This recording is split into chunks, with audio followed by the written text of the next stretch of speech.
Hello guys, അപ്പോൾ നമ്മുടെ U കെയിലുള്ള Christopher നോളൻ്റെ ഫാൻസിന് വേണ്ടിയിട്ടുള്ള വീഡിയോ ആയിട്ടത്. അപ്പം നമ്മുടെ നോളൻ്റെ ഏറ്റവും പുതിയ പടമായിട്ടുള്ള ഒഡീസി റിലീസായിട്ടുണ്ട്. അപ്പോൾ നമ്മുടെ യു കെയിലെ ഒട്ടുമിക്ക തിയേറ്ററിലും ഇപ്പം ഒഡീസി റൺ ചെയ്തുകൊണ്ടിരിക്കുക കേട്ടോ. അപ്പോൾ നിങ്ങൾ നോളൻ്റെ കട്ട ഫാനാണെന്നുണ്ടെങ്കിൽ എവിടെ പോയി കഴിഞ്ഞാൽ നോളൻ്റെ ഏറ്റവും ഫേവററ്റ് ഫോർമാറ്റായ 70mm ഈ പടം കാണാമെന്ന് നോക്കാം കേട്ടോ.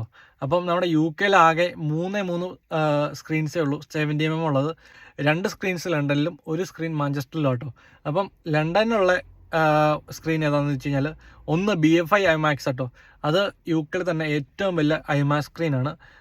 ഇവിടെ പോയി കഴിഞ്ഞാൽ നമുക്ക് 70mm നോളിന് എടുത്തു വെച്ചേക്കുന്ന അതേ രീതിയിൽ നമുക്ക് ഈ പടം കാണാൻ പറ്റും കേട്ടോ.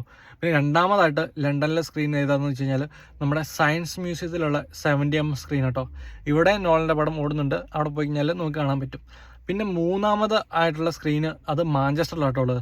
മാഞ്ചസ്റ്റർ പ്രിൻ്റ് വർക്ക്സിൽ ഉള്ള വ്യൂവിൻ്റെ ഒരു സ്ക്രീൻ കേട്ടോ. അത് one of the best screens തന്നെയാണ്. അതും അവിടെ 70mm IMAX ആട്ടോ ഉള്ളത്. അവിടെ ചെന്ന് കഴിഞ്ഞാൽ നിങ്ങൾക്ക് ഈ പടം നല്ല അടിപൊളിയായിട്ട് കാണാൻ പറ്റും.